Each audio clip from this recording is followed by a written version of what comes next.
안녕하십니까. 오늘은 인스타그램과 인스타그래미즘에 대해서 공부하도록 하겠습니다.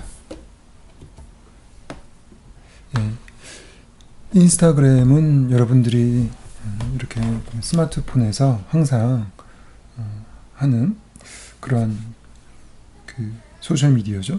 저도 지금 이렇게 인스타그램에서 저한테 피드를 보내줬어요. 그래서 누가 지금 어떤 걸 올렸다. 그래서 페이스북과 비슷하게 이렇게 항상 일상적으로 쉽게 인스타그램에 접속할 수 있게 그렇게 되어 있는 환경인 것 같습니다. 여러분도 뭐 비슷하겠죠? 여러분들은 저보다 훨씬 더 소셜미디어를 많이 활용하고 있으니까 더 익숙할 거라고 생각이 듭니다. 그리고 저보다 더 많이 쓰기 때문에 인스타그램에 대해서도 더 잘 알고 있을 거라고 생각이 듭니다. 제가 여러분보다 잘 알고 있지는 않지만은 전반적인 시각 문화 속에서 또는 미디어의 흐름 속에서 인스타그램을 살펴보는 그런 것을 할 수 있을 것 같습니다.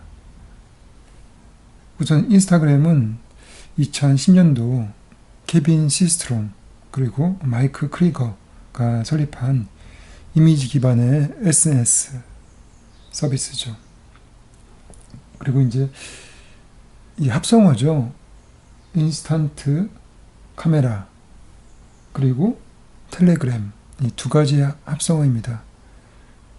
그래서 인스턴트 카메라로 찍은 사진을 텔레그램 멀리 이렇게 보내는 것이죠.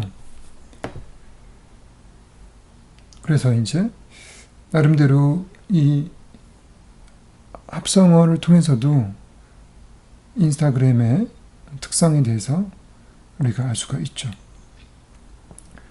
우선 그 특성을 확실하게 아는 것은 항상 제가 얘기했던 것처럼 차이를 통해서 우리가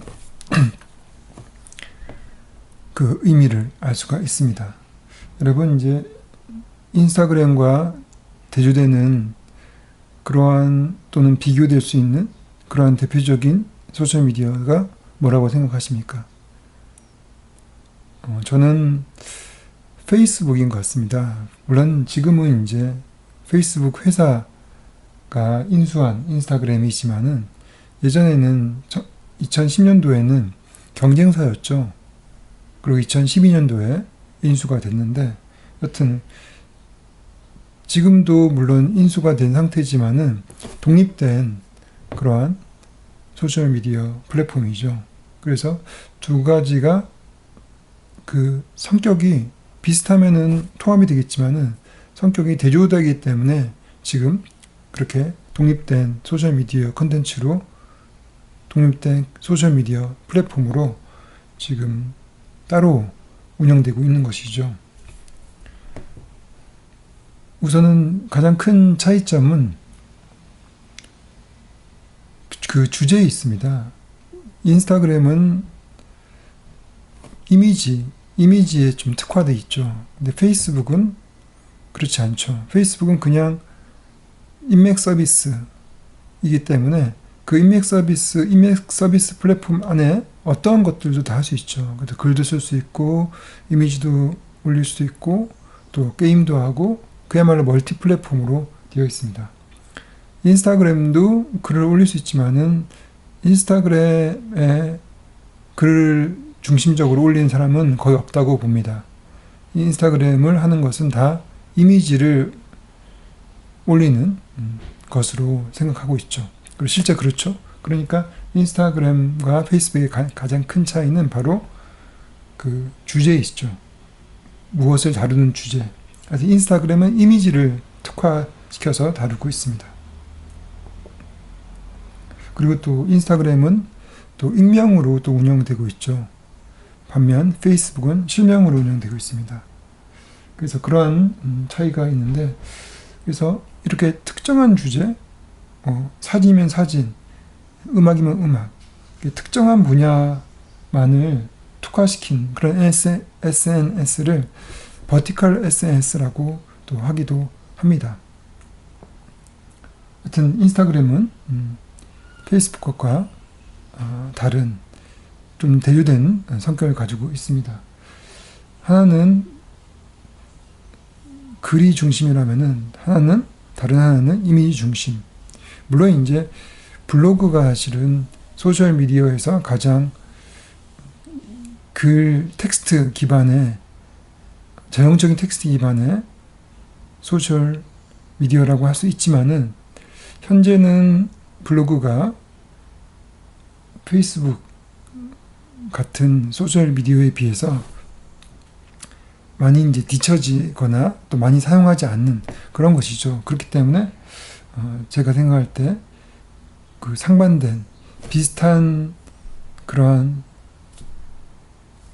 그 상황 속에서 조건 속에서 그러니까 비슷하게 많은 사람들이 사용하는 소셜 미디어로서 상반된 플랫폼은 인스타그램과 또 페이스북이 아닌가 그렇게 생각이 듭니다. 그래서 오늘 수업은 페이스북과 좀 비교를 해서 강의를 할 것 같습니다.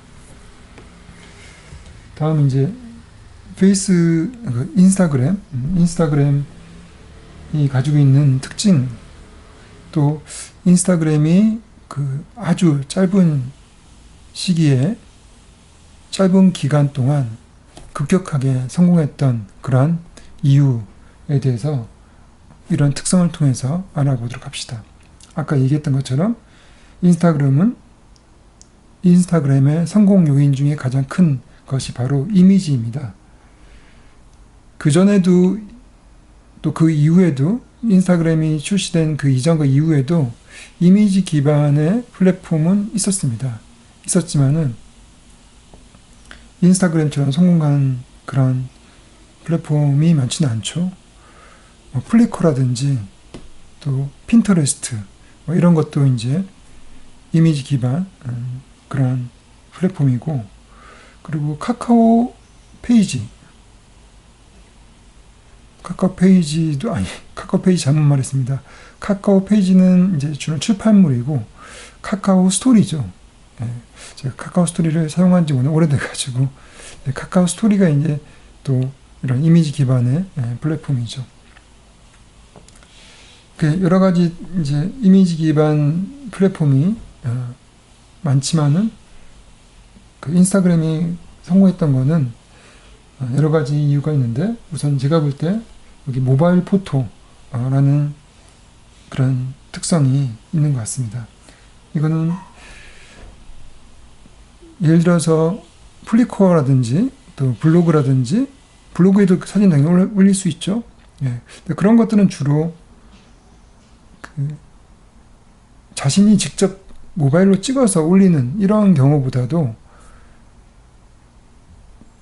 인터넷에 있는 그런 사진들을 긁어서 올리는 경우도 있고, 그리고 또 플리커 같은 경우는 이제 프로페셔널 사진사들이 많이 애용하는 그런 플랫폼이라고 생각이 드는데, 그런 것들은 이제 직접 그 사진기를 찍어서 그것들을 또 컴퓨터로 넣고 그리고 이제 또 올리는, 그래서 그야말로 모바일 폰에서 즉석해서 찍어서 곧바로 올리는 그런 형태의 플랫폼과 좀 다르다고 생각이 듭니다. 근데 인스타그램은 그 태생이 그렇습니다. 태생이 처음부터 모바일 앱으로 시작됐습니다. 그러니까 PC에서 없었고 모바일에서만 사용할 수 있는 그런 앱으로, 특히 이제 처음에는 아이폰에서 시작됐다고 합니다. 그러니까 모바일에서 시작돼서 그 다음에 이제 PC로 확장이 된 것이죠. 그러니까 모바일에서 시작됐기 때문에 사람들이 모바일에서 곧바로 폰에서 찍어서 올리는 형태의 문화가 만들어지기 시작한 것이죠. 그렇기 때문에 우리가 블로그의 사진이나 인스타그램의 사진을 비교해 보면은 많이 차이가 있죠. 블로그의 사진은 어떤 그 블로거의 어떤 개성이라든지 스타일 이런 것들이 드러나기가 쉽지가 않죠. 왜냐면은 여기저기서 가져온 사진일 가능성이 많기 때문에. 그렇지만은 대부분의 인스타그램의 사진들은 직접 곧바로 찍어서 필터를 거쳐서 올린 사진들이기 때문에 그 사람의 어떤 독창성, 그 사람이 직접 찍었고 또 가공을 했기 때문에 그 사람의 개성과 스타일이 드러나기가 쉽겠죠. 그런 점에서 이제 무엇보다도 인스타그램은 사용자의 어떤 자기 표현들이 확실한 그러한 세계이죠. 그런 점이 굉장히 많은 사람들에게 어필했던 그런 점이 아닐까. 그러니까 그 사람의 계정에 들어가면은 확실하게 그 사람의 세계, 그 사람의 매력 이런 것들을 느낄 수 있었기 때문에 다른 기존의 그 소셜미디어와 차이가 있는 것이죠.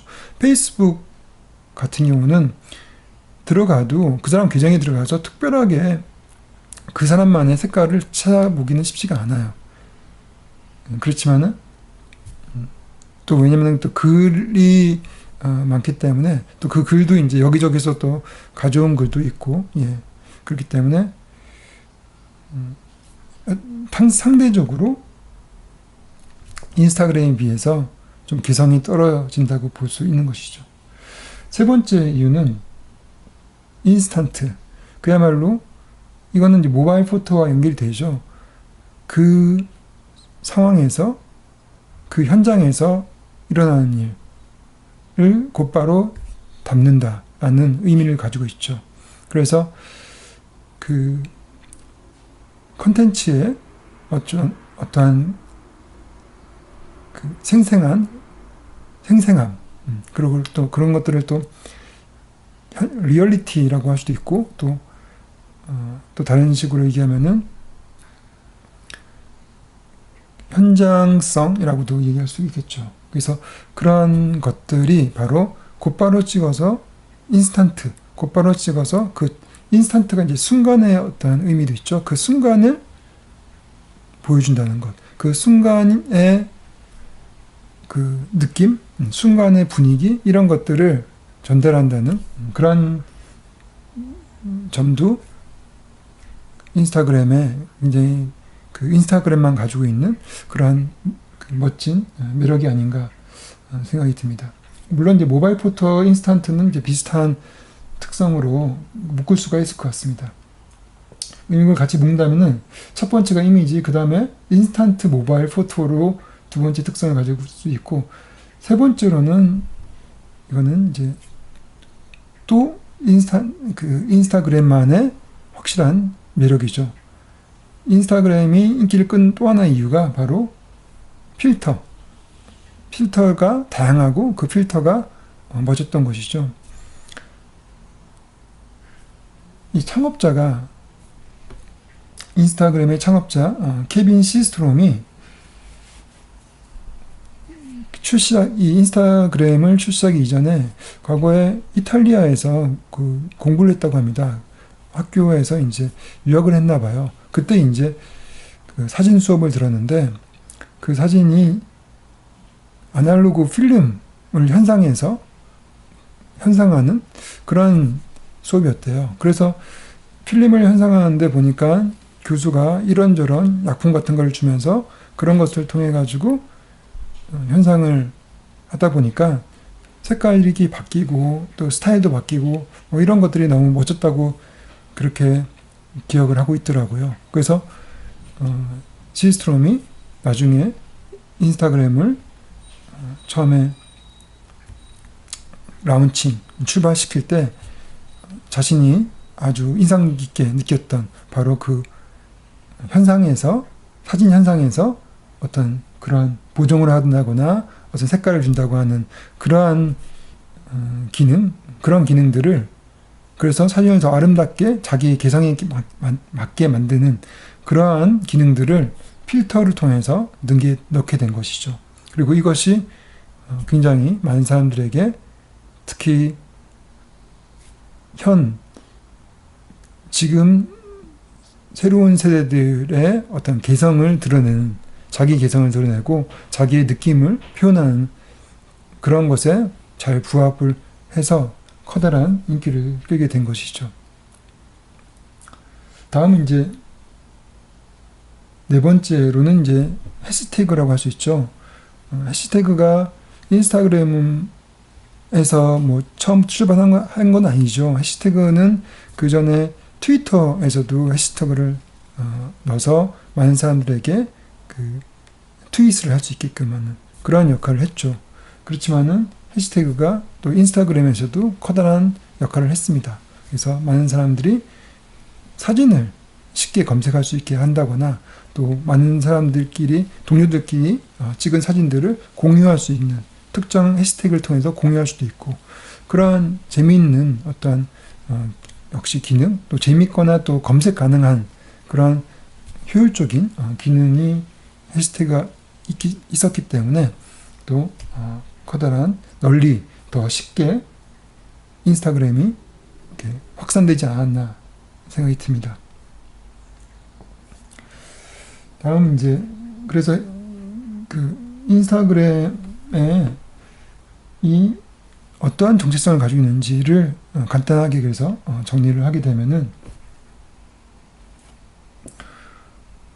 우선은 플랫폼이죠. 소셜 미디어 플랫폼인데 그 중에서도 이미지 그 어떤 이미지냐면 스타일을 가진 이미지를 보여주는 그런 플랫폼이다라고 그 정체성을 얘기할 수 있을 것 같습니다. 근데 여기서 또 광고가 안 들어갈 수가 없죠. 인스타그램은 광고를 통해서 비즈니스를 운영하는 그러한 그 플랫폼이죠. 그래서 광고가 굉장히 중요할 수밖에 없어요. 근데 그 광고가 굉장히 다른 플랫폼에 비해서 광고가 굉장히 잘 어울립니다. 즉 뭐냐면은 광고업자들이 굉장히 좋아할 만한 플랫폼이에요. 그 이유는 광고의 특성도 그렇기 때문이라고 생각이 듭니다. 그러니까 비슷한 특성을 가지고 있다는 것이죠. 광고의 본연의 욕구가 바로 그것이죠. 광고를 통해서 사람들이 욕구, 특히 무언가를 소비하려고 하는 욕구를 만드는 것이 광고의 가장 본질적인 부분들이죠. 그런 소비의 욕구를 창출시키는 것이 광고의 역할입니다. 근데 그 욕구를 창출시키는 굉장히 강력한 미디어가 바로 이미지이죠. 우리가 글보다 이미지를 통해서 훨씬 더 느낌이 많이 만들어지죠. 또 욕구가 많이 만들어집니다. 그렇기 때문에 이미지는 강력하죠. 사람들의 감정과 욕구를 만드는데 강력하죠. 그래서 이미지 기반의 인스타그램은 무엇보다도 광고업자들에게 굉장히 매력적인 그러한 플랫폼이 될 수밖에 없죠. 그래서 인스타그램이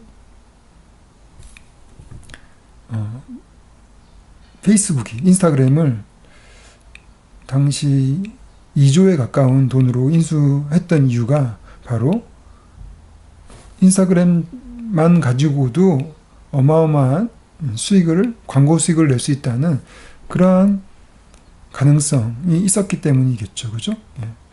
현재 인스타그램의 광고가 실제 그 마크 주커버그의 예상대로 어마어마하게 지금 커가고 있죠. 사실상.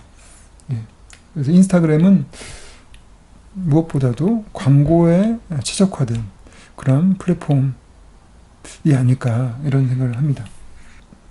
인스타그램의 또 차별된 영역을 이해하라고 하면은 바로 자기 표현입니다. 바로 인스타그램은 자기 표현의 장이라고 볼 수가 있어요. 구글이 세계 정보를 공유하는 그런 플랫폼이죠. 그리고 페이스북은 또 세계인을 연결하는 플랫폼이라고 하면은 인스타그램은 세계인이 자신을 표현하는 그런 플랫폼이라고 할 수 있습니다. 자기 표현이라는 것은 관계만큼 중요하다고 생각이 들어요. 사람이 자기만의 존재성, 또 자기의 개성, 이런 것을 남들에게 알리고 남들이 그것을 인정해 줬을 때 그 사람이 굉장히 만족스러운 그런 삶을 느낄 수 있겠죠. 많은 사람들이 자기가 누군지도 모르고 또 자기를 그야말로 평범한 사람으로만 보게 된다고 하면은 별로 만족스럽지 않을 가능성이 있죠. 그러니까 자신만의 그러한 자기 이름 석자로 남들에게 알릴 수 있는 자신만의 매력, 이런 것들이 스스로에게도 만족스러울 뿐만 아니라 그것들이 잘 표현됐을 때 굉장히 기분이 좋겠죠. 그죠? 그런 면에서 자기 표현은 본원적인 강한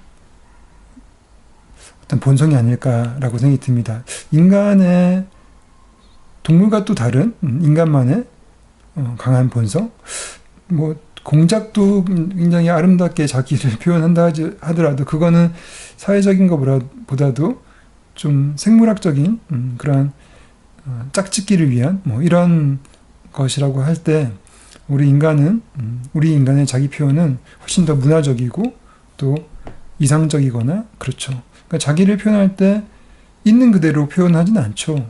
그러니까 제가 아까 이상적이라고 말한 것은 자기를 꾸민다는 것이죠. 자기를 관리한다는 것이죠. 자신의 인상, 자신의 이미지를 자기가 이상적으로 생각하는 이미지로 만들어서 그것대로 관리하는 것이죠. 그래서 인스타그램이 마치 자신을 있는 그대로 드러내는 그러한 창구는 아니죠. 대부분 인스타그램은 남들이 이렇게 봐주길 원하는, 또 자기 스스로도 내가 이렇게 되고 싶어 하는 그러한 이상적인 그러한 이미지를 올릴 가능성이 많습니다. 그런 것들이 이제 자기 표현이죠.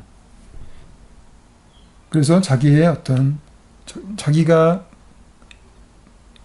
원하는 그러한 취향과 개성, 그리고 어떤 자기한테 편한 감정, 이런 것들이 잘 담긴 그러한 이미지들을 대부분 올리는 것이죠. 이것은 이제 현실 세계에서 어떤 자기 과시, 이거와 좀 다른 것 같습니다. 현실 세계에서 자기 과시는 우선은 그 기본이 그 비교를 통해서 되죠. 그러니까 남들보다 내가 더 낫다. 그 우월감에서 바탕한 그런 것이 이제 어떤 과시죠. 그래서 남들이 입지 않는 명품을 입는다든지 또 그러한 어떤 명품 스포츠카를 탄다든지 이런 걸 통해서 내가 너희들과 다른 계층의 사람이다라는 그런 우월감을 보여주는 것이 이제 자기 과시라고 하면은, 인스타그램 쪽에서의 자기 표현은 그런 비교를 통해서 내가 더 낫다는 걸 보여주려고 하는 이런 것이라기보다는 그야말로 자기 만족적인 것이라고 생각이 듭니다. 그러니까 내가 나만의 어떤 색깔을 가지고 있는 나만의 어떤 존재감을 가졌을 때 스스로가 기뻐하는 것이죠. 스스로 그것 자체가 자기를 더 나은 사람, 자기를 가치 있는 사람으로 스스로 고양시키는 것이고, 또 그걸 통해서 남들의 관심을 받았을 때 그것들이 인정이 되는 것이죠. 이런 것이 이제 또 다른 현실 세계의 과시와 다른 인스타그램의 어떤 자기 과시가 아닐까라는 생각이 듭니다.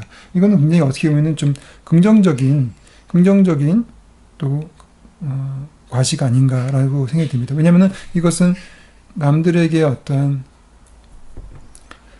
그런 그 위화감을 조성하거나 그런 것이 아니라 남들에게 많은 사람들은 그런 다양한 색깔을 가지고 있는 그러한 매력이 있구나라는 것을 느끼게 하고 다양성을 이해하게끔 하는 그러한 역할을 하기 때문에, 또 모든 사람들을 나름대로의 그런 개성을 가지고 있는 소중한 존재로 느끼게 하기 때문에 굉장히 그런 긍정적인 역할을 한다고 볼 수가 있을 것 같습니다.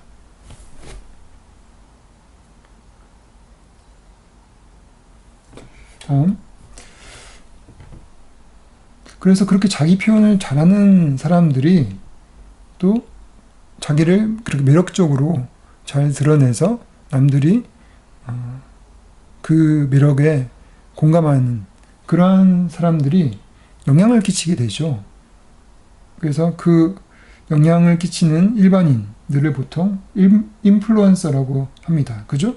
그리고 인플루언서들이 가지고 있는 바로 그 능력을 더 어렵게 얘기하면은 문화자본이라고 할 수 있습니다. 그 문화자본은 그 사람이 가지고 있는 어떠한 성향 또는 어떤 자원, 문화적인 자원 이런 것을 말하죠. 이것은 이제 피에르 브루디에라는 프랑스 학자를 통해서 만들어진 개념인데 높은 수준의 문화를 후천적으로 향유할 수 있는 능력을 말합니다. 그러니까 여기서 문화라는 것은 그야말로 높은 수준의 문화를 말하는 것이죠. 그것이 이제 어떠한 뭐 대중문화, 고급문화 뭐 관계없이 대중문화든 고급문화든 높은 수준의 문화를 말하는 것인데 과거에는 대부분 고급문화, 그 귀족 문화 이런 거를 말했습니다. 그래서 특히 이제 피에르 브루디에가 프랑스 사람이니까 유럽에 있어서 어떤 귀족 문화 이런 것들이 이제 귀족들이 가지고 있었던 어떤 지식, 소양, 매너 이런 것 몸으로 체화하고 있는 그런 것이 이제 문화자본이라고 했습니다. 그러니까 그런 문화자본을 통해 가지고 다른 계층과 확연하게 구분이 되는 것이죠. 대부분 이제 우리가 자본가와 어떤 노동자를 구분하는 것이 바로 자본의 유무죠. 그래서 그렇게 계급이 나눠지죠. 근데 그것뿐만 아니라 그런 어떤 물질적인 자본뿐만 아니라 문화적인 자본도 있다고 본 거예요. 브루디에는. 그것이 이제 그것을 통해서도 계급이 또 계층이 분리가 된다라고 보는 것이죠.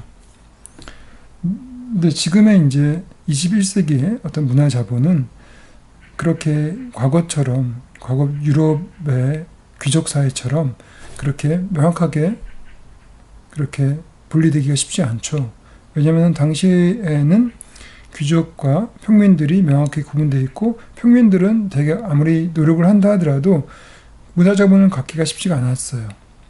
그렇지만은 21세기에 우리들은 우리가 어떤 노력을 통해서 전반적으로 그 상향된 그러한 문화들을 우리가 향유할 수가 있죠. 그리고 그런 문화들을 많이 향유하고 또 공부하고 또 정보를 얻고 이런 노력을 통해서 누구나 문화자본을 획득할 수가 있는 것이죠.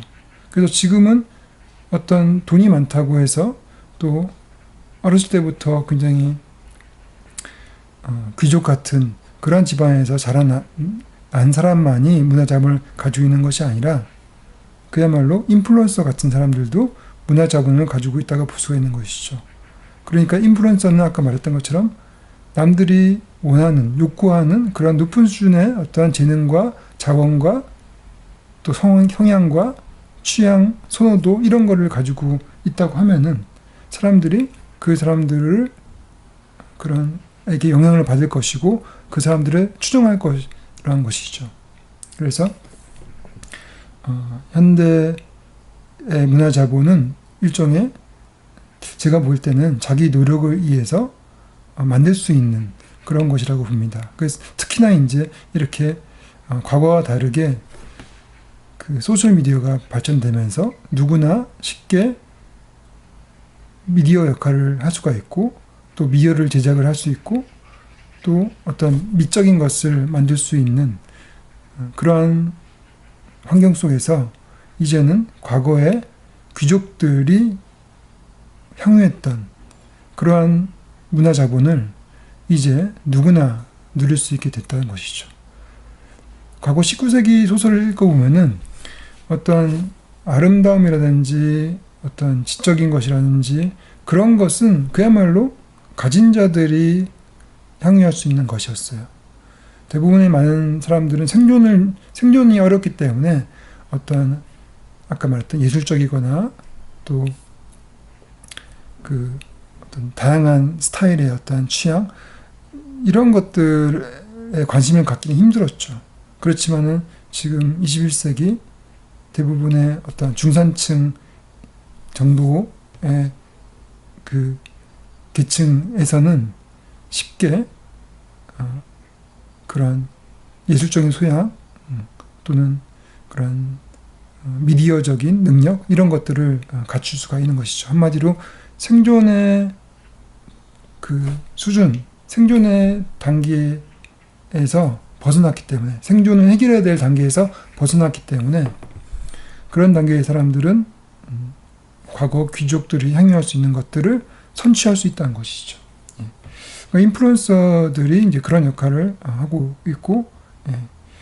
또 많은 또 인스타그래머들이 또 그런 것들을 하고 있다고 봅니다.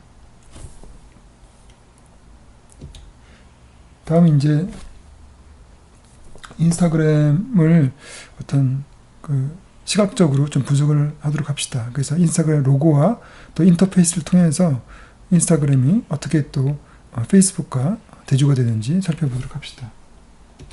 우선은 가장 명확하게 드러나는 것이 바로 로고의 대조죠. 페이스북은 글자, 텍스트 중심이고 또 파란색 단색을 가지고 있다고 하면은 인스타그램은 기본적으로 이미지에서 출발했죠. 그런 그 즉석 사진기의 어떤 형태를 그대로 가져와서 그것들 단순화시켜서 이런 로고로 현재 로고로 만든 것이죠. 그래서 이 로고는 다양한 색깔을 가지고 있고 또 기본적으로 이것과 대조적으로 따뜻한 색깔 위주가 되어 있죠. 그런 면에서 페이스북과 인스타그램은 그 외향적으로 로고에 있어서 서로 다른 특성을 가지는 것으로 느껴집니다. 다음 인터페이스를 살펴보도록 합시다. 둘 다 첫 페이지는, 첫 화면은 이렇게 뉴스피드를 받아볼 수 있는 화면이죠. 그렇지만 페이스북은 대부분 텍스트 위주로 되어 있다고 하면은 인스타그램은 이미지 위주로 되어 있습니다. 그리고 이렇게 프로필 페이지로 간다 하더라도 이런 식으로 마치 갤러리처럼 이렇게 격자무늬로 이미지들이 시퀀스화 시켜 돼 있죠. 시퀀스로 쫙 이렇게 나열돼 있죠. 물론 이것을 클릭하거나 터치해서 들어가야지 이렇게 좋아요, 댓글 뭐 이런 것들을 볼 수가 있습니다.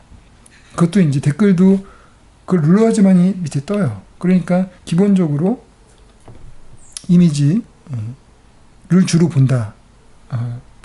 로고 그런 어떤 그 플랫폼이다라고 볼 수가 있죠. 그런 면에서 좀 정리를 하게 되면은 페이스북은 이러한 단색, 직사각형, 복잡한 구조, 잡지 레이아웃, 또 신문 레이아웃을 가지고 있는 반면 인스타그램은 반대죠. 완전히 다색, 무지개색, 또 직사각형이 아니라 정사각형, 또 단순한 구조, 또 이미지 시퀀스 이렇게 가지고 있습니다. 이것에 상응하는 어떤 내용을 볼 때 페이스북은 파란색이 기본적으로 어떤 그런 충실, 책임 뭐 이런 의미를 가지고 있다고 했었죠. 예. 그리고 어떤 직사각형은 굉장히 안정적인 그런 어떤 그 효율성을 가지고 있는 그런 형태죠. 예. 그리고 기본적으로 이제 페이스북은 페이스북 자체가 인명부이기 때문에 그냥 관계가 가장 중요한 내용을 가지고 있을 수밖에 없고, 인명부란 거는 사람과의 그냥 공동체 속에서의 의미를 가지고 있죠. 공동체, 그야말로 소셜, 그리고 또 이런 것들이 어떤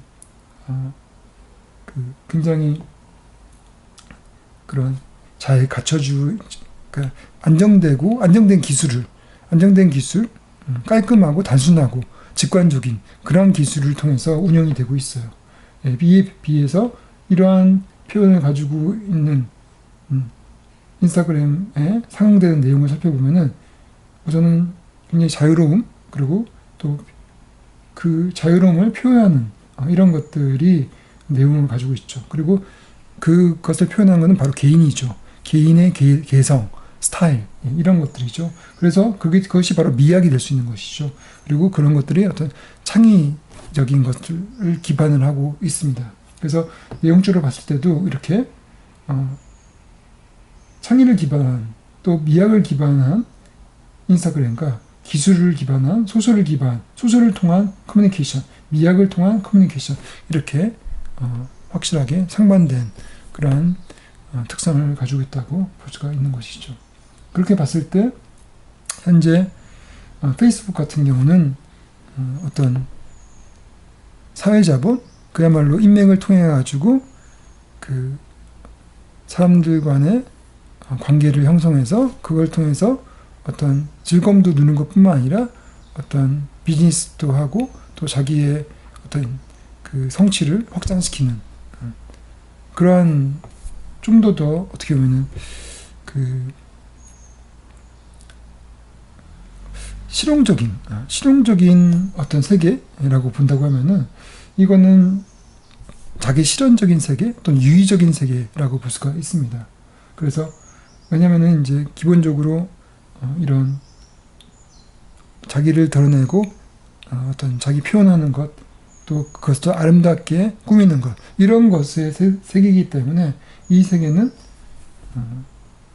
그야말로 어떤 그 기본적인 어떤, 이건 사용 가치라고 하면은 이건 기본 가치에 가깝습니다. 기본 가치.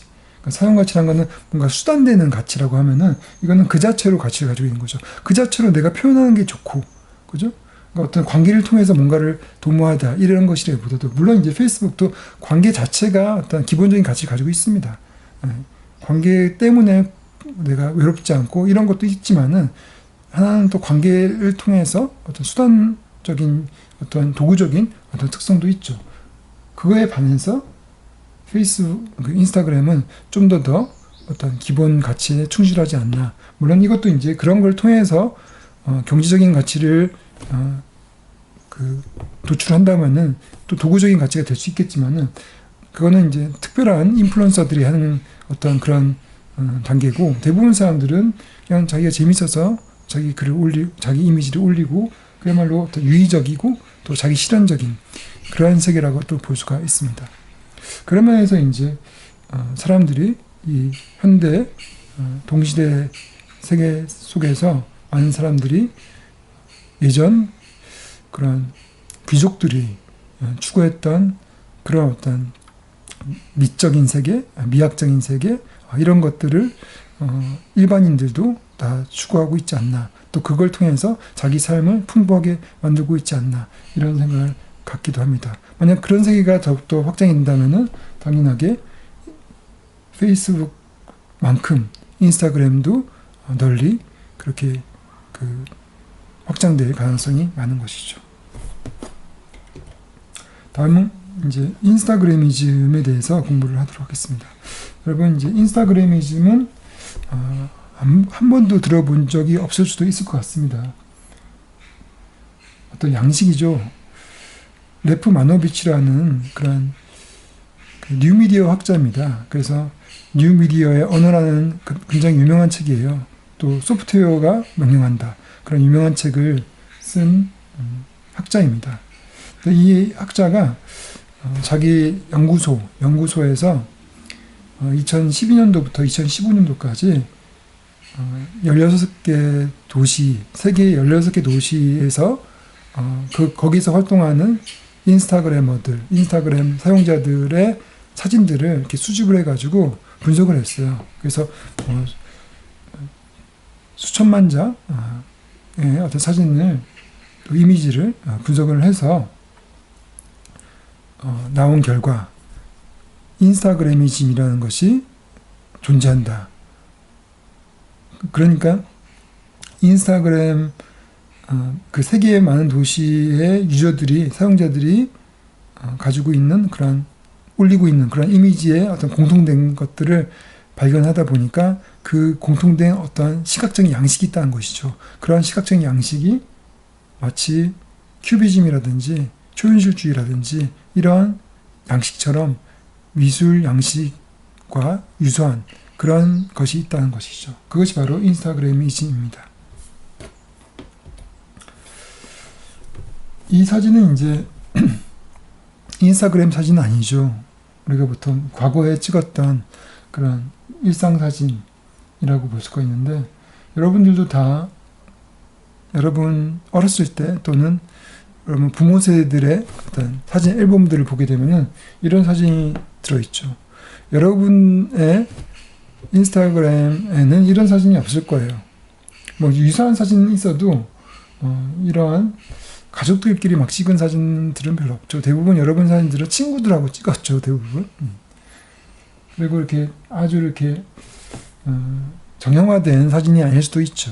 근데 당시 과거에는 이렇게 주로 사진을 찍었죠. 그야말로 좀 정형화돼 있죠. 정형화돼 있다는 것은 나름대로 규칙이 있어요. 그러니까 꼿꼿하게 이렇게 서 있고, 그리고 카메라를 이렇게 응시하고 있죠.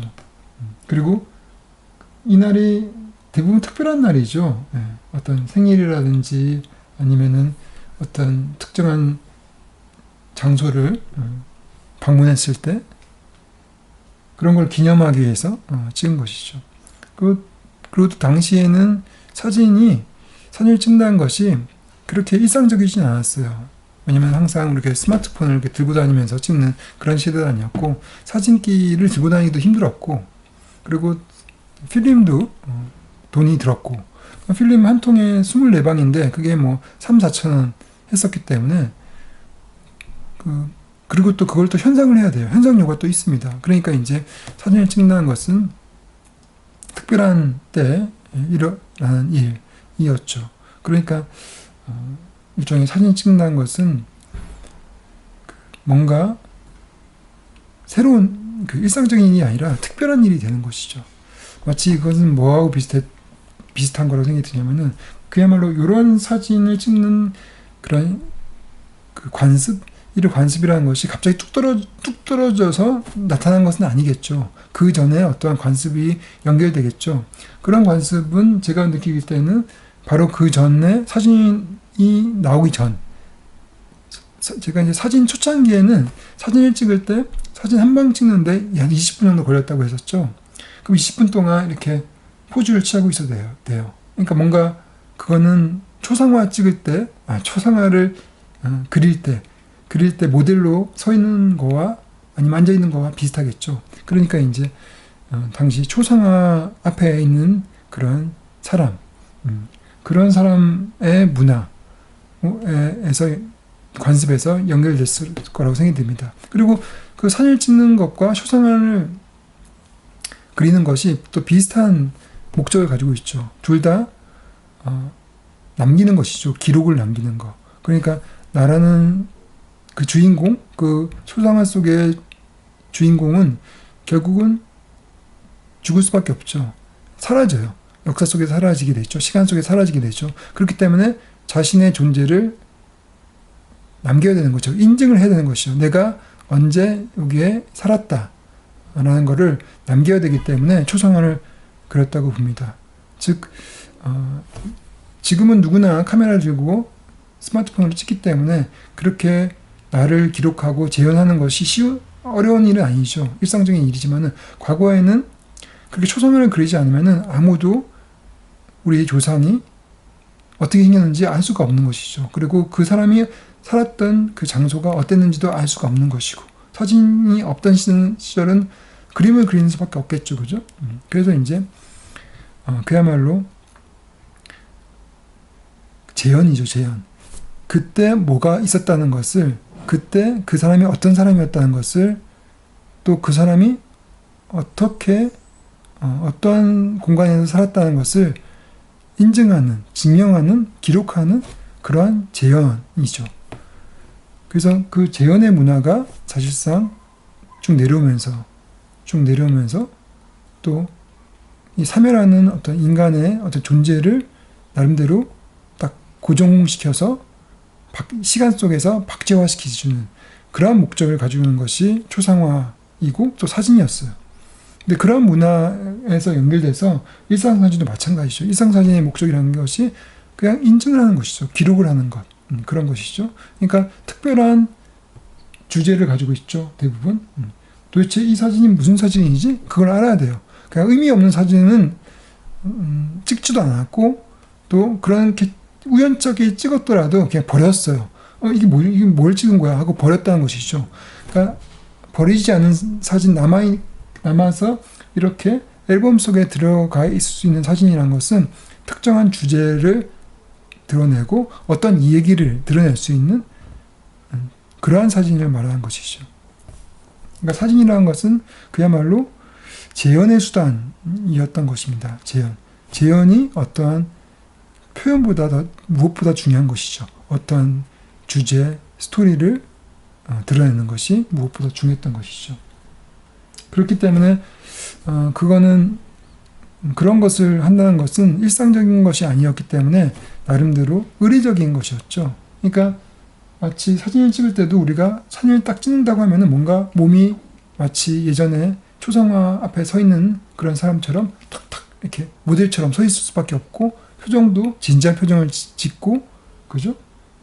그런 것이 그리고 또 딱 중앙에 위치 지어지고 그리고 그 장소가 어떤 장소인지 잘 드러날 수 있도록 그렇게 뭔가를 증명하는 그런 식의 사진 찍기가 일종의 나름대로의 관습이고 규칙이었던 거라고 생각이 듭니다. 그렇지만은 이제 세상이 많이 바뀌었죠. 21세기 디지털 시대가 되면서 또 스마트폰으로 사진을 촬영하게 되면서 이제 더 이상 이러한 의례적인 사진 찍기는 그렇게 많지는 않죠.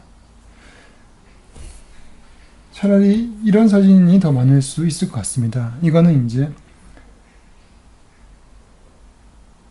예술사진인데 당시 이제 20세기 때 20세기 초반도 그렇고 예술사진가들은 일상적인 그런 의례에서 벗어나려고 했습니다. 그래서 있는 그대로의 어떤 스냅 사진을 찍었던 것이죠. 이런 것들이 어떠한 무언가를 규칙적으로 재현한다 이런 것이 아니라 그야말로 있는 그대로의 실제를 포착을 한다라는 그러한 생각을 가지고 정말 어떤 리얼리즘적인 그러한 사진을 찍으려고 하는 그러한 작가들이 있었던 것이죠. 그래서 이 사진이 유명한 로버트 프랭크의 사진인데 그냥 여러분들 요즘 찍는 그런 사진 같죠? 차라리 이제 요즘에 어떤 사진들이 인스타그램의 사진들이 이런 예술 사진과 좀 더 유사할 수도 있죠. 그래서 네프 마노비치는 그 많은 사진들을 분류를 할 때 세 가지로 분류를 했습니다. 이런 캐주얼 사진, 캐주얼 포토, 그리고 프로페셔널한 사진, 그리고 디자인된 사진 이렇게 세 가지로 좀 구분했어요. 근데 이제 이런 캐주얼 사진이 제일 많았죠. 80%가 이런 사진이고 프로페셔널한 사진은 한 11%, 그리고 디자인된 사진은 한 9%, 그 정도 냈다고 합니다. 근데 하여튼 가장 많은 사진이 이런 캐주얼 사진입니다. 이거는 이제 우리 아까 보였던 일상 사진과 크게 다르지가 않죠. 그러니까 여전히 이제 우리가 디지털 시대로 와서 우리가 굳이 이렇게 인증을 할 필요가 없는 시대임에도 불구하고 우리는 인증샷을 많이 찍긴 해요. 그거는 사진이 일상의 어떤 활동이기도 하지만은 또 하나 특별한 날을 기록하는 이런 의미가 있기 때문에 여전히 예전에 어떤 그런 본능, 욕구, 내가 나를 남긴다는 것, 내가 언제 무엇을 했다는 것을 남기는 것, 내가 그때 살아있었다는 것을 남기는 것, 그런 것은 여전히 본용적인 인간의 욕구라고 생각이 듭니다. 그렇기 때문에 이런 사진을 제일 많이 찍긴 해요. 그래서 이렇게 빅벤에 영국에 놀러 가서 사진 찍는다든지, 또 맛있는 음식을 먹었을 때 그걸 또 인증을 찍는다든지, 이렇게 친구들과 어떤 놀러 가서 찍는다든지, 그렇게 카메라를 향해서, 카메라를 보면서 이렇게 그야말로 포즈를 취해서, 모델처럼 취해서 다 같이 카메라 렌즈를 쳐다보면서 그렇게 역시 그런 의례적인 사진을 찍고 있는 것이죠. 이런 사진이 제일 많다고 합니다. 제일 많다고 하고, 다음 이제 프로페셔널 포토, 이게 이제 한 11% 됐다는데, 이런 거는 이제 사진 전문 사진가들, 그러니까 프로 사진가들이 주로 찍죠. 그래서 이제 굉장히 그야말로 잘 찍은 사진, 좋은 사진의 어떤 교과서적인 법칙을 잘 따른 그런 사진들이에요. 그러니까 그 교과서적인 법칙이라는 것은 일반적으로 그 사진기의 능력을 최대한 발휘할 수 있는, 잘 발휘하는 그러한 사진을 말하는 거예요. 그러니까 밝기의 어떤 그런 그 레벨이 있으면은 그 다양한 밝기들을 다 소화시킬 수 있는 그런 사진이고, 또 색깔도 다양한 색깔들이 균형 있게 배치가 되어 있고, 또 깊이감, 심도도 굉장히 깊이 있고, 그리고 원근감도 있고, 그래서 뭔가 이렇게 사진을 크게 봤을 때, 큰 화면을 봤을 때, 또 이 갤러리에다가 크게 걸어놨을 때 굉장히 이런 압도되는 어떤 느낌을 줄 수 있는 그런 사진을 말하는 것이죠. 그리고 도대체 저렇게 일반인들은 찍을 수 없는 그러한 사진들이죠. 그러니까 그런 비싼 렌즈의 성능, 그리고 비싼 카메라의 성능들을 최대한 발휘할 수 있는 그러한 사진을 말하는 것이죠. 그래서 그런 사진들은 대부분 이렇게 스펙타클한 것들을 보여주는 경치라든지 도시 경관이라든지, 아니면 완전히 반대로 뭐 이런 것처럼 아주 작은 클로즈업, 작은 것들을 클로즈업 한다든지, 그래서 그 색과 밝기, 그리고 심도, 이런 것들을 굉장히 잘 교과서적으로 잘 연출한 그런 사진을 프로 사진이라고 합니다. 그죠?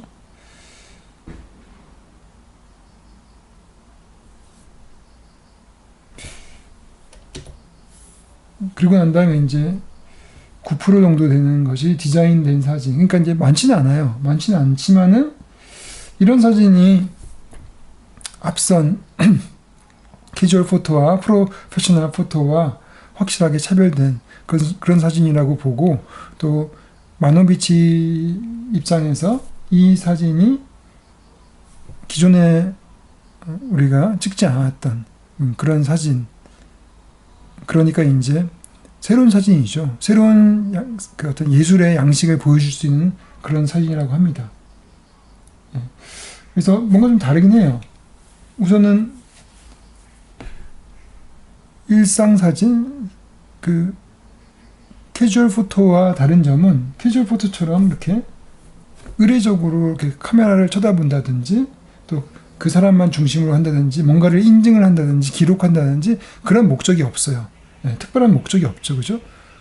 한마디로 특별한 주제를 가지고 있지 않아요. 그리고 특별한 스토리를 이렇게 만들려고 하지도 않아요. 그죠? 그런 게 있고, 또 프로페셔널 사진과 또 차이점은, 그렇게 사진기의 그런 능력을 최대화시킬 수 있는 그러한 그 사진은 아니죠. 그러니까 이제 색깔이 균형되어 있다든지, 어떤 그 어두운 것과 밝은 부분에 디테일이 다 살아있다든지, 그래서 그 밝기 레벨 차이가 굉장히 많이 난다든지, 그러한 사진들보다, 그리고 심도가 굉장히 깊다든지, 이런 거와 다르게 기본적으로 심도가 낮아요. 심도가 낮은 게 되게 2차원적인, 그러니까 3차원적인 경관, 그런 스펙타클을 프로 사진들이 선호한다면은 디자인된 사진은 정말 디자인 같은 느낌이 들죠. 그래서 이렇게 굉장히 이런 것처럼 2D적인 느낌이 나죠. 2D. 그래서 뭔가 디자인된 느낌이 있죠. 이것도 마찬가지고. 예. 그리고 또 그 공간의 어떤 그 여백도 훨씬 많아요. 그래서 어떻게 보면 이런 여백도 디테일이 전혀 없는 여백이죠. 그런 것도 관계 없어요. 그런 디테일 없는 여백을 놓는다든지, 그러니까 어떤 빈 공간을 디테일이 없는 빈 공간을 두는 것도 그런 프로 사진과 다른 특성을 가지고 있죠. 그리고 사람이 찍는다 하더라도 사람이 이렇게 안 나와요. 안 나오고 그냥 부분만 나오죠. 부분만.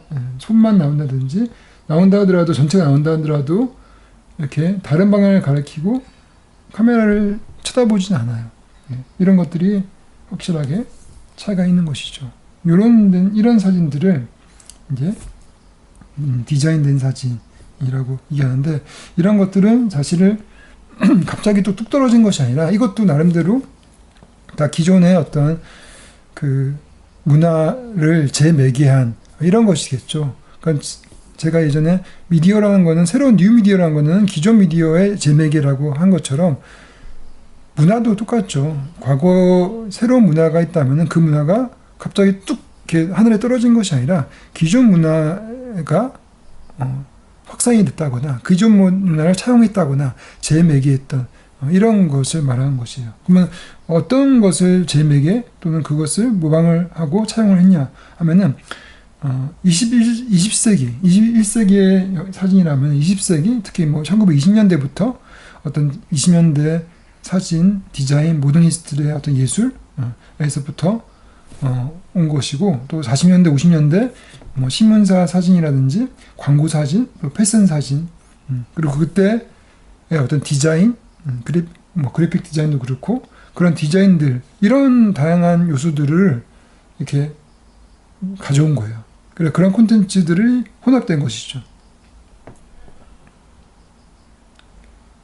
그렇지만은 이런 것이 아까 프로페셔널한 사진처럼 나름대로 딱 규범화되고 규칙화되지는 않아요. 아직까지는. 지금 프로 사진은 딱 정해져 있는 나름대로의 그런 규칙이 있거든요. 좋은 사진의 규칙이 있어요. 근데 이제 여기는 그렇지 않아요. 그렇지만 나름대로 특징이 있긴 있어요. 기본적으로 굉장히 컨트라스트가 강하다든지, 기본적으로 굉장히 밝기가 밝다든지, 그리고 또 기본적으로 모노크롬, 그러니까 색깔이 막 총천연색처럼 다양한 색깔을 막 있는 것보다도 특정한 색깔 위주로 그렇게 모노크롬 형태로 간다든지, 그리고 또 어떤 수직이나 수평선보다는 대각선이 좀 더 이렇게 대각선이 강조가 된다든지, 이런 것들이 특징이라고 해요. 근데 그거는 또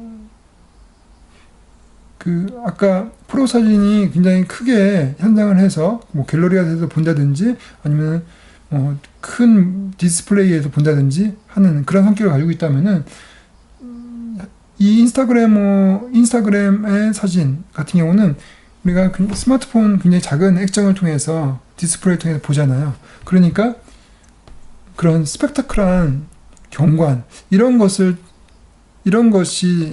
적합하지 않고 거꾸로 이렇게 뚜렷하게 선명하게 뭐가 도드라지는 그런 어떤 디자인된 사진이 더 선호가 되겠죠. 그러니까 이렇게 디자인된 사진이 한마디로 이 인스타그램 사진만의 나름대로 특징이 된 것이죠. 왜냐면 프로 사진이라든지 일상 사진, 캐주얼 포토 같은 경우는 기본적으로 이전에 다 있었잖아요. 근데 인스타그램에서 특화된 사진들이 바로 이거라는 것이죠. 그래서 인스타그래미즘이라는 것은 바로 디자인 포토의 특성들, 그 양식들을 말하는 것이라고 봅니다.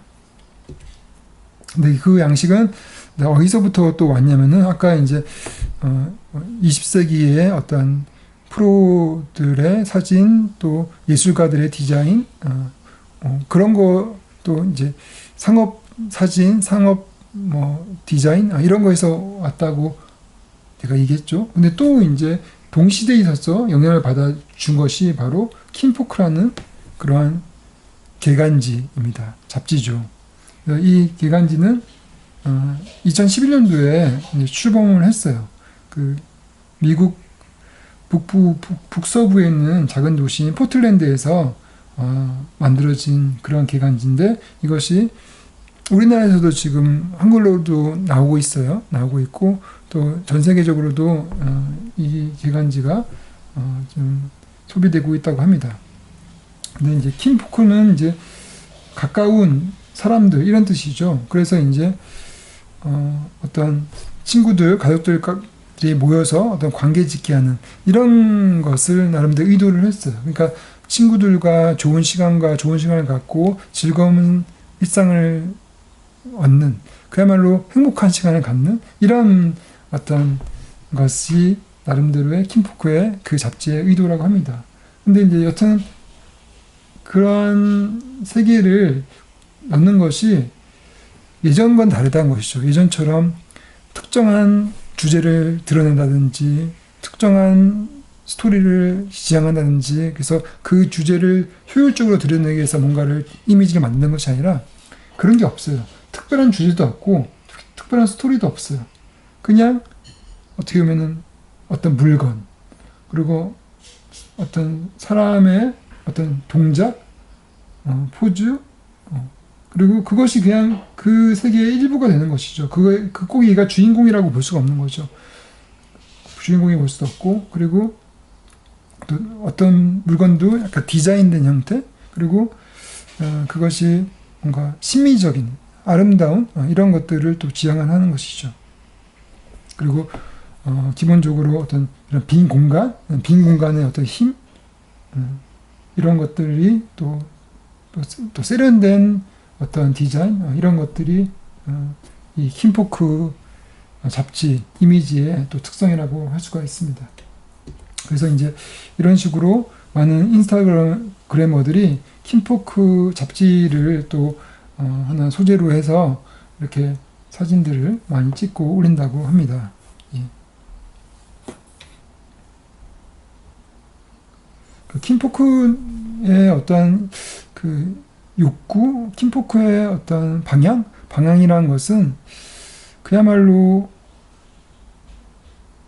과거와 좀 다른 삶의 스타일, 라이프 스타일이라는 것이죠. 그 작은 것을 소중히 여기고, 일상을 소중히 여기고, 그리고 그 지역 사람들의 어떤 가치, 이런 걸 여기고, 어떤 획일적인 것보다 다양한 것, 큰 거대한 것보다 작은 것, 이런 것들을 가치 있게 여기는 그러한 문화,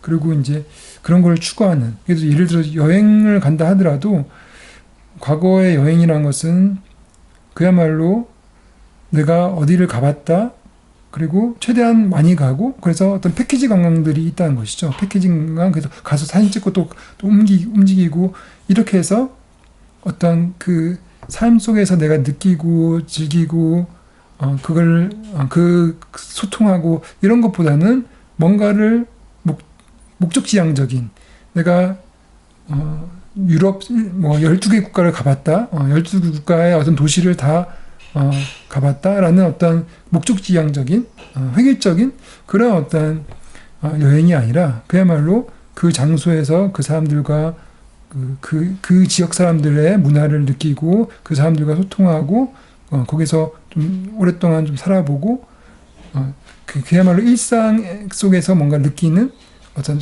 그 행복, 이런 것들을 추구하는 그런 것이 이제 킴포크인데, 그 방향을 추구하는 이미지 역시 그렇다는 것이죠. 특정한 주제나 스토리, 효율적인 이야기, 이런 것들을 추구하지 않는다는 것이죠. 그럼 아까 이제 제가 디자인된 사진들의 어떤 배경들에 대해서 얘기를 했는데, 그 중에 하나가 이제 20세기의 그래픽 디자인입니다.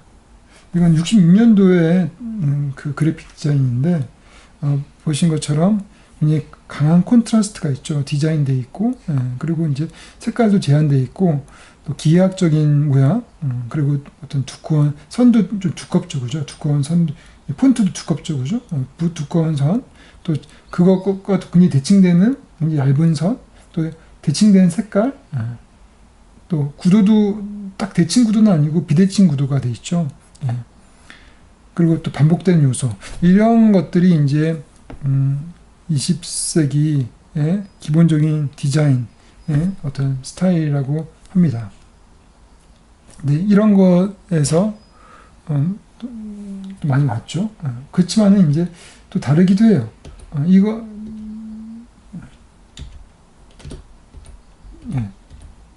이런 것은 굉장히 이제 강한 대조를 가지고 있다는 것은 아까 그 디자인된 사진들이 콘트라스트가 굉장히 강하다, 이런 면과 연결될 수는 있지만은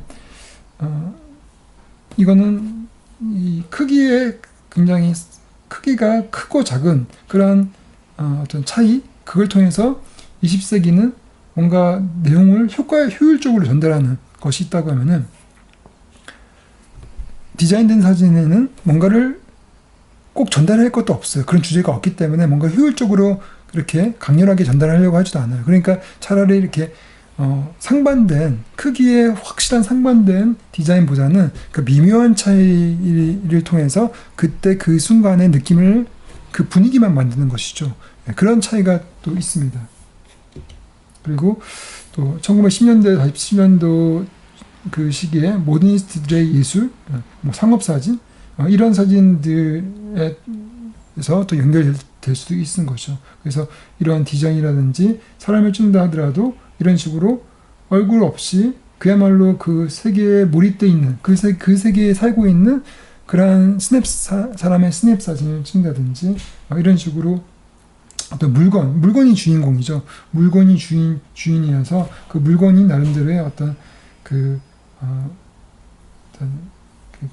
배열돼서 그 2D 속에서 나름대로 디자인을 만드는, 디자인적인 어떤 그런 느낌을 만드는 것이 이런 또 사진이죠. 이런 거에서 또 왔다고 하죠. 그리고 또 하나, 이게 1951년도, 47년도에 잡지 그 표지예요, 표지.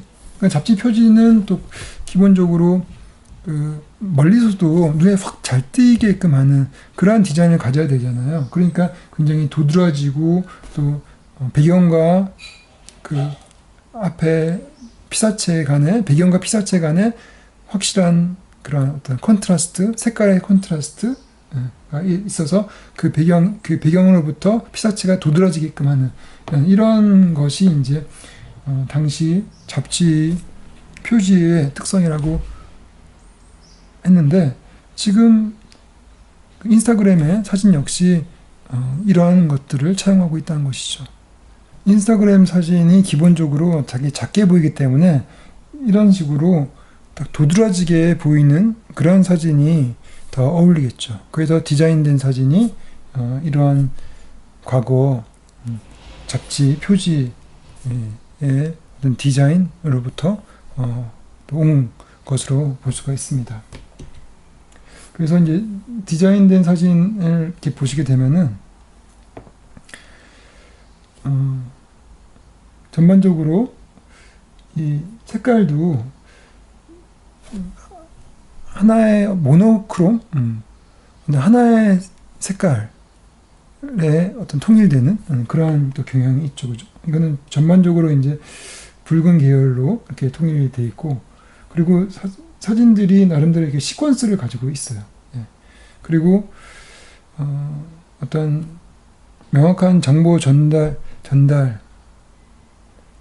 이런 것보다는 그 시각적인 어떤 미묘함, 또 미니멀리즘적인 그런 느낌, 이런 것들을 굉장히 차별화시킨 그러한 사진들이죠. 그래서 아까 말했던 그런 거대한 차이를 부각시켰던 현대 디자인과 대조되게 조용한 그런 앰비언트 감성, 어떤 분위기를 만들어내는 감성, 그리고 또 강한 컨트라스트의 색깔, 보색보다는 또 비슷한 색깔을 통해 가지고 그렇게 부드럽게 하나, 두 개, 세 개 정도의 색깔만 가지고도 이렇게 부드러운 감성을 만들어내는 그러한 것이 이제 디자인된 사진의 특성이라고 또 볼 수가 있습니다. 또 이런 것도 이제 좀 다르죠. 이런 거는 이제 기본적으로 이렇게 셀카도 있죠. 셀카도 있는데 이런 것들이 어떤 자기 과시, 자기 표현 이런 형태인데 이런 형태들이 마치 이제 그 어떤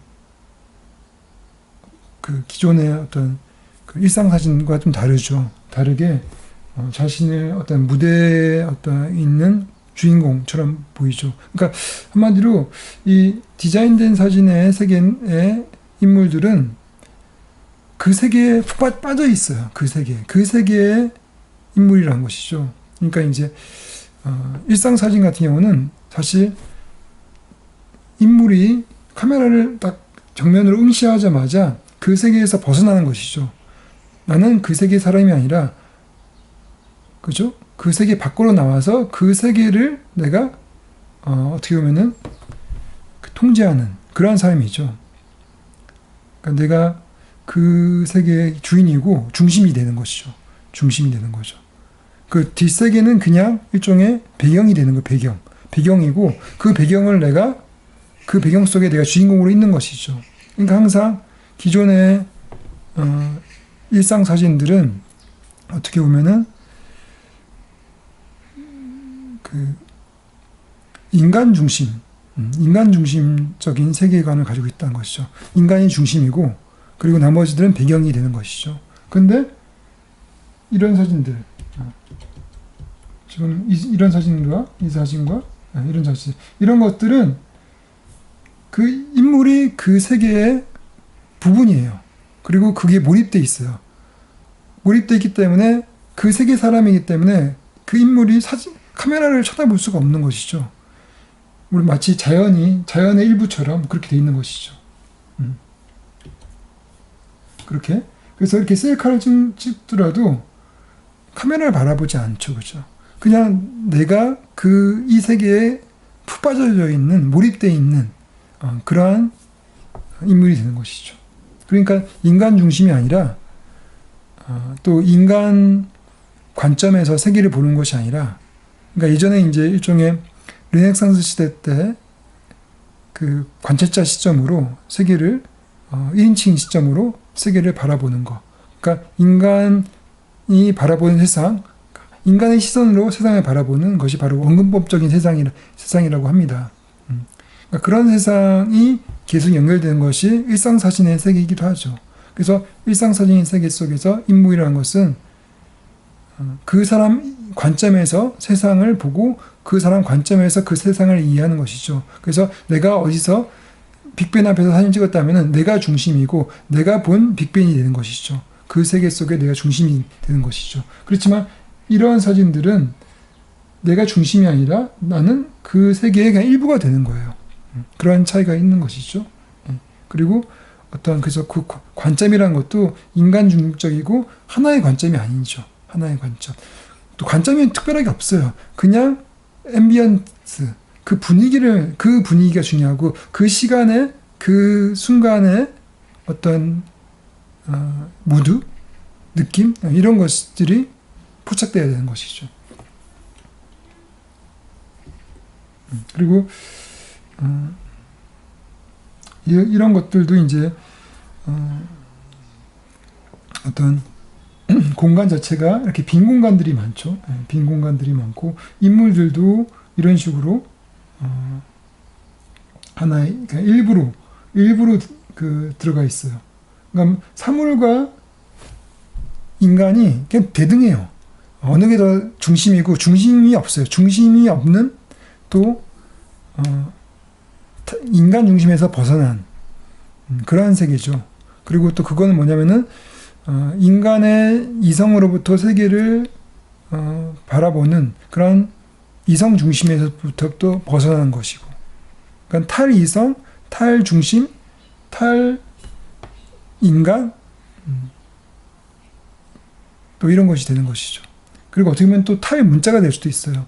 왜냐하면 이거는 오로지 이미지를 통해서 약간 말로 표현하기 어려운, 그러니까 이제 보통 일상사진이라면은 그거를 말로 얘기를 해요. 저거는 빅벤 앞에 언제 찍은 누구의 사진, 저거는 어떤 사진이라고 주제가 다 있어요.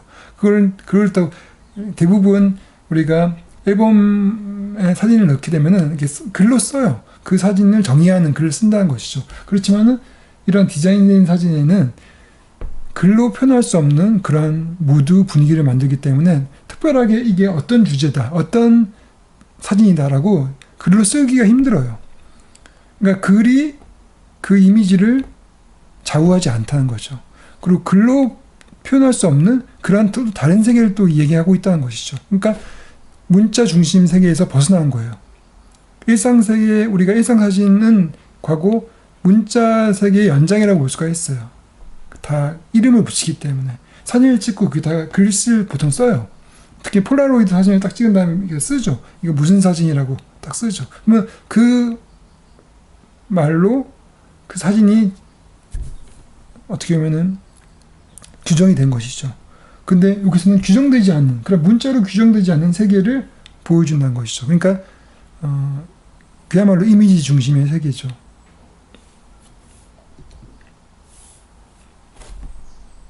그리고 굉장히 이제 스타일리시하죠, 스타일. 그래서 이제 남들과 다른 자기만의 어떤 스타일을 넣기 위해서, 그리고 자기가 그때 있었던 그 공간 속에서 그 느낌을 살리기 위해서 자기의 느낌대로 표현하는 것이죠. 이것들을 색깔과 밝기라든지 이런 것들을 또 필터를 넣어가지고 자기만의 어떤 그때 느꼈던 그런 상태, 그때의 존재 이런 것들을 표현하는 것이죠. 그렇기 때문에 어떻게 보면은 이러한 이 필터링이 왜곡되고 사실을 가공한 이런 거라기보다도 주관적인 진실이죠. 주관적인 시간, 인간의 그 사람이 느낀 어떤 그 주관적인 그 진실, 주관적인 사실, 또 주관적인 시간이란 것이죠.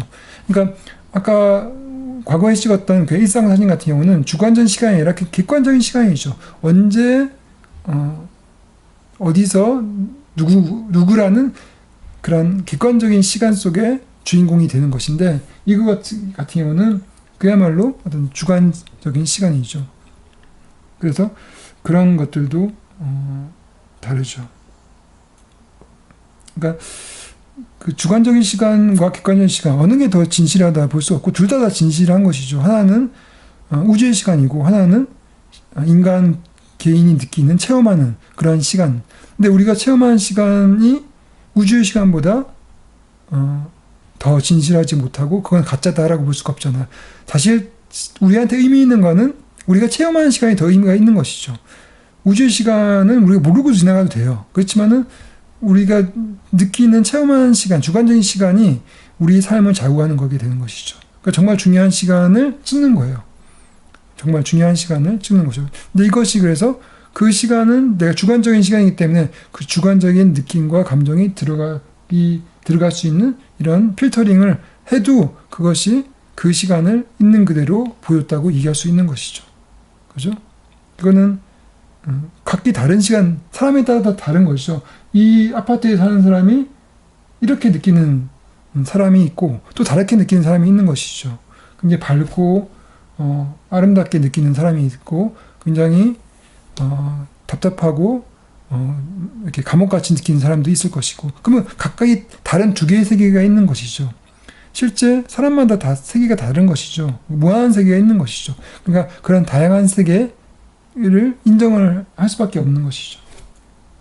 인스타그램이즘에 대해서 좀 정리를 할 수가 있을 것 같습니다. 지금까지 얘기했던 그것들이 기본적으로 우리가 찍었던 그런 일상 사진과 다르고, 또 요즘에 또 사람들이 찍고 있는 캐주얼 포토와도 다른 것이고 프로페셔널 포토하고 다른 것이에요. 그 다른 그것과 차이가 있는 디자인된 사진, 디자인 포토의 어떤 특성, 이런 것들이 바로 인스타그램이즘의 특성인데, 그것들을 좀 일반화시키면은 그것들이 어떤 규정화되고 규범화되지는 않았어요. 그렇지만 나름대로의 보편적인 특징이 있다는 것이죠. 그것이 첫 번째는, 제가 느낄 때 첫 번째는, 물론 이제 레프 마노비치가 정리한 거예요. 예. 첫 번째는 장면이 장면. 그 세계, 그 카메라 뷰파인더 세계, 그 사진 세계, 그 장면 안에 몰입이 돼 있다는 것이죠. 그러니까 내가 바깥에 떨어져 가지고 내가 그 세계를 내 관점에서 인간 중심적으로 이렇게 바라보는 것이 아니라 내가 그 안에 들어가 있어요. 그 세계에 몰입돼 있고 그 세계들과 동등하게 그 다양한 사무들과 동등하게 있는 것이죠. 그리고 그런 것들이 즉흥적이에요. 즉흥적이죠.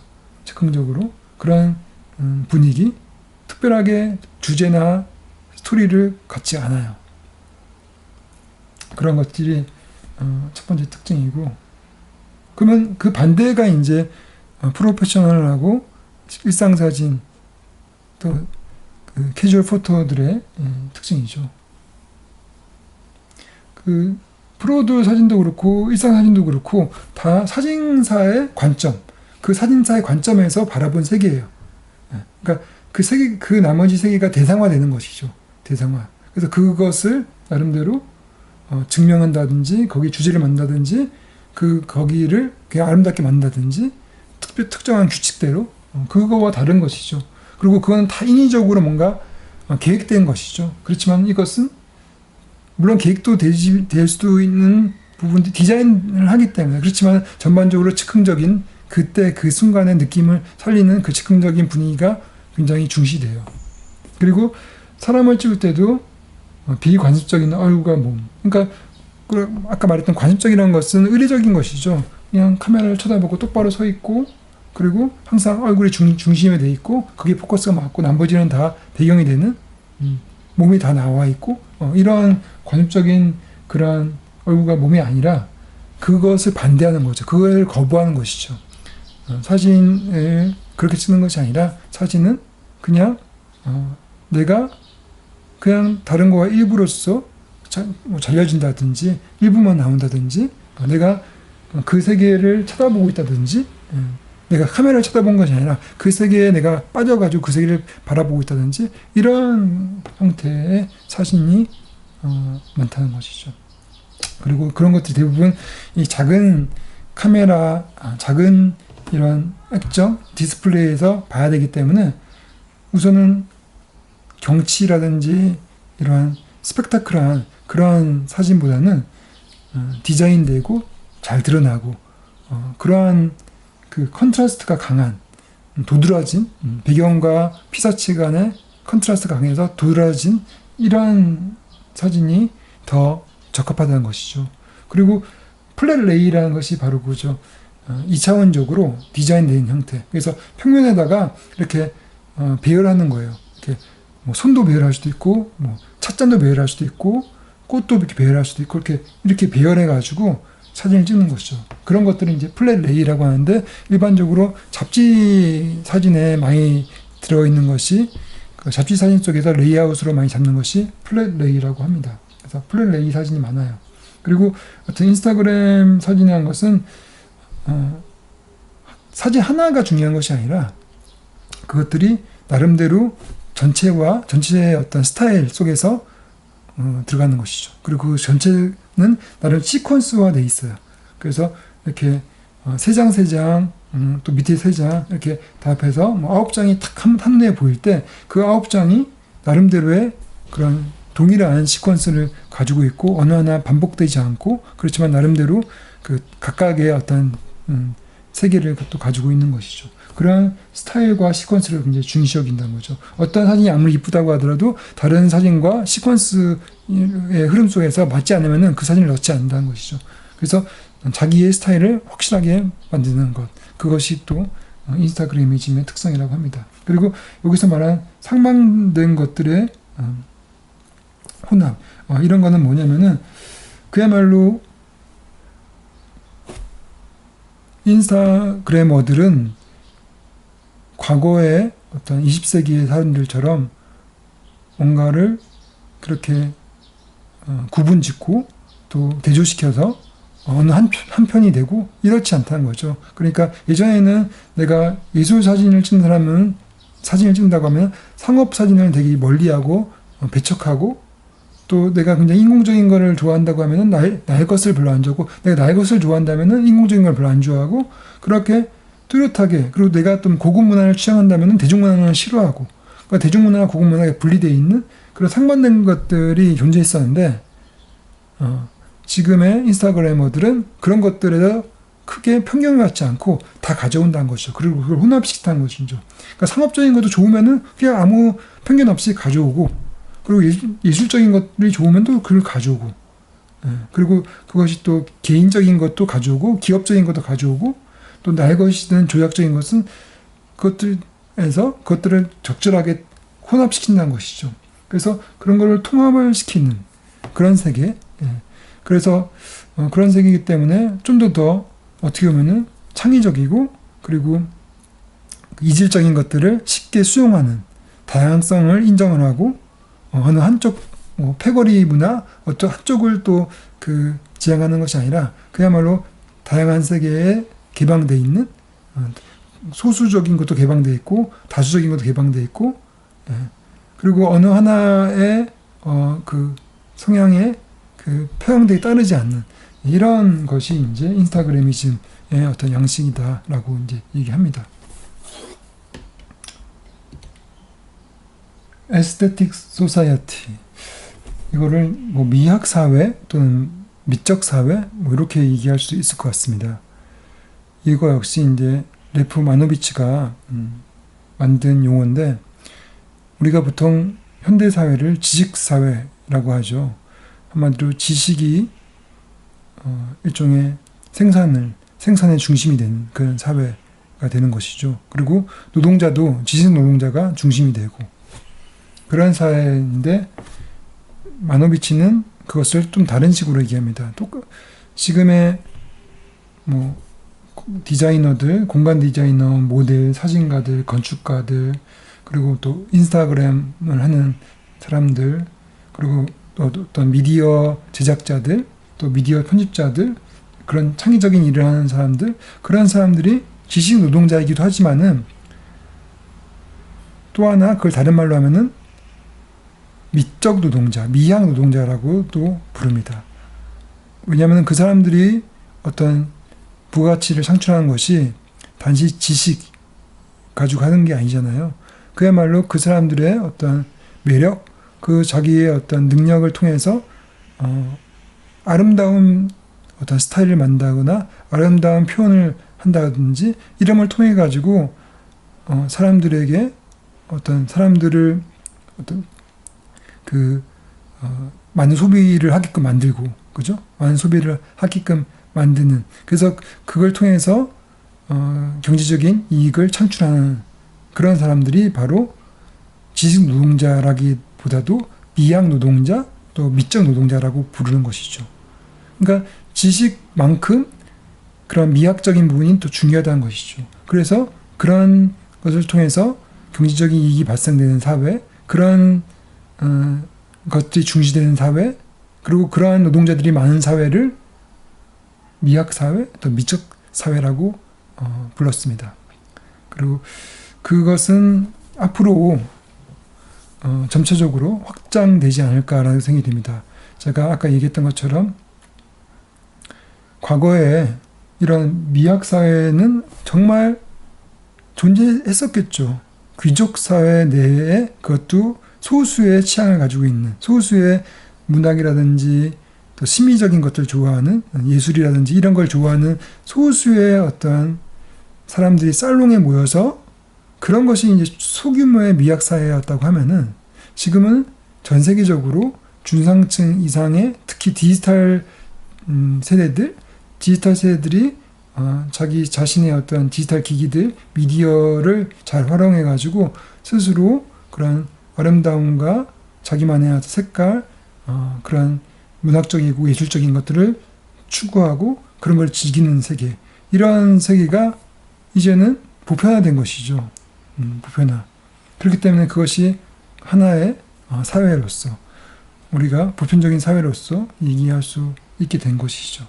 그러니까 이제 한마디로 세계는 이제 예전에 귀족 세계의 그런 미적 그 선호, 미적 어떤 취미 이런 것들이 이제 현대에서 보편화되었다라고 봐도 될 것 같습니다. 한마디로 이제는 누구나 귀족 같은 삶을 살 수 있는 귀족처럼 과거 귀족처럼 그렇게 삶의 아름다움과 가치, 삶의 소중함, 그 일상의 그런 아주 그 미세한 그리고 디테일한 그런 그 순간들 그런 것들을 즐기는 거기서의 아주 자기만이 알고 있는 그런 작은 세계들 이런 것들을 또 소중히 하는 그런 것이 보편화되고 있다는 것이죠.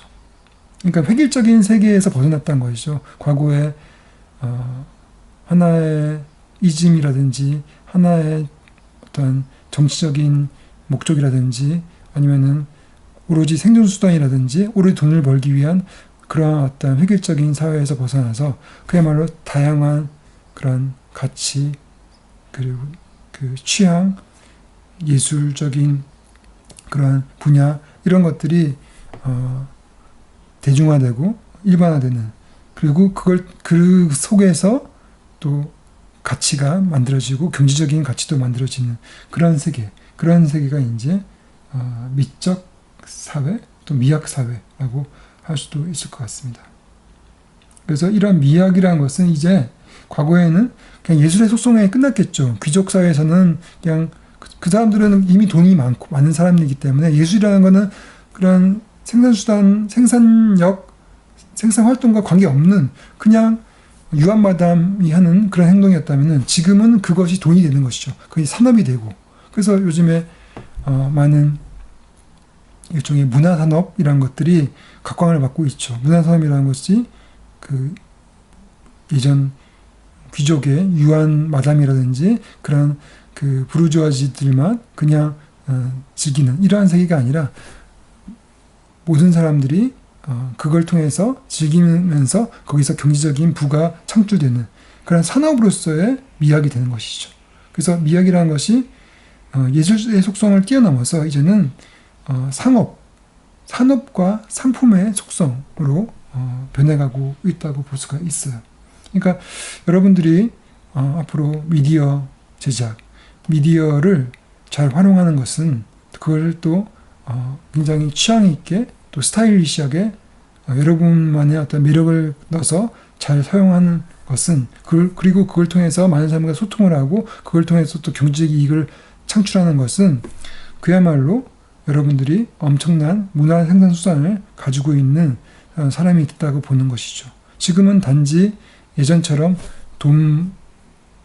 자본만 있거나 아니면은 그야말로 생산 수단의 기계를 이런 걸 가지고 있다고 해서 생산 활동을 하는 것이 아니라 지금은 여러분처럼 소프트웨어를 잘 활용하고 또 이러한 소셜미디어의 플랫폼들을 잘 활용하고 거기 속에서 어떤 전략들을 잘 알고 있고 어떻게 사람들을 올려서 사람들에게 영향을 줄 수 있는지 그런 기술들을 잘 알고 있는 그런 능력을 가지고 있는 사람들이 바로 문화 생산 수단을 가지고 있는 생산자다라고 볼 수가 있는 것이죠. 그러한 세계 속에 여러분들은 앞으로 살게 될 것이기 때문에 여러분들이 지금 미디어 제작, 미디어를 이해하고 미디어들을 활용해서 제작할 수 있는 능력은 이제는 생산 능력이 되는 것이에요. 단순하게 소비 능력이 아니라 과거에는 그냥 소비였지만은 지금은 주요한 생산 능력이 됐다라고 여러분이 보시면 될 것 같습니다.